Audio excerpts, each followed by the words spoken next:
Options trading for dummies. In this video, you're going to learn the best options trading strategy and a summary of how to be consistently profitable when selling options. This strategy should allow you to win about 98% of your trades.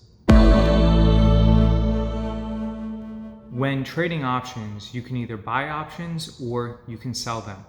In general, I prefer to sell options because I prefer that high probability of profit. Depending upon which options you sell, it's not uncommon to win between 95 and 98% of your trades. When you buy options, your probability of profit is going to be much lower, and as a result, when you do win, then you're going to have to make significantly more money to compensate for the losing trades. When you sell options, it's very similar to turning yourself into a casino or turning yourself into an insurance company.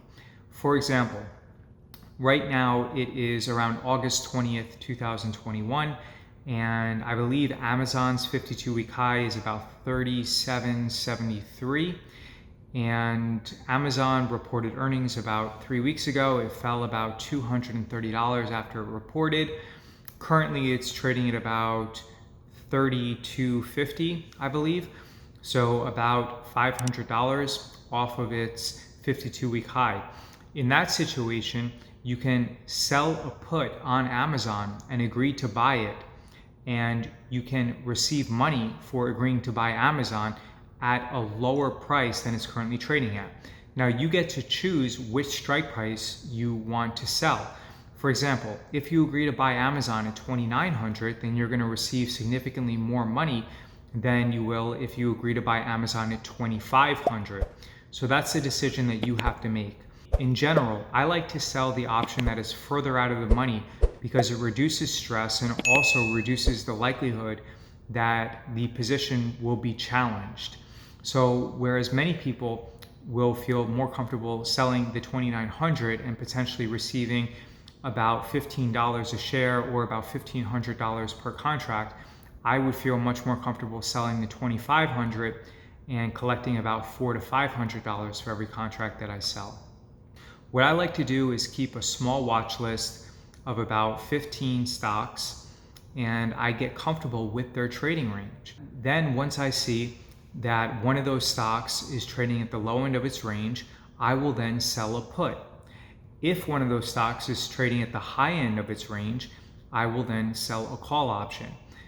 With call options, I'm very careful because it's pretty common that those call options are going to end up getting challenged because the market has a tendency to go up more than it goes down. As a result, if I were to sell a put option that's about 10 to 15% out of the money when selling a call option, I will sell one that's about 20% out of the money. And if that call option ends up getting challenged, then I feel much more comfortable because I know that with time, eventually that stock is going to pull back and fall below the strike price. Because with the put side, you have to be a little bit more careful because the velocity of risk is more to the downside than it is to the upside, which means that a stock might go up more than it goes down, which is definitely the case for the majority of stocks. There is a saying in the market that the bull takes the stairs up, but the bear jumps out the window. And that's why when you sell a put, you're able to receive more premium than you are when selling a call, because the velocity of risk is to the downside. So if I sell a call option, even if that position were to get challenged, then as long as I keep rolling out that position and collecting more premium and increasing the strikes, then I'm pretty confident that it's just a matter of time until I make money on that position. That's pretty much a beginner's guide to trading options and an options trading guide for dummies. If you have any questions, you can go to beststockstrategy.com, enter in your email address, and receive over $400 of valuable free training. Please like, comment, share, and subscribe to this channel. Click the notification bell as well. That way you are alerted when new videos come out. And if you have any questions, leave a comment below. I understand that this video was very superficial in nature, and in the future I will definitely be making much more substantial and much more in-depth videos for you. But this is just like a beginner's guide, options trading for dummies type video. Thank you.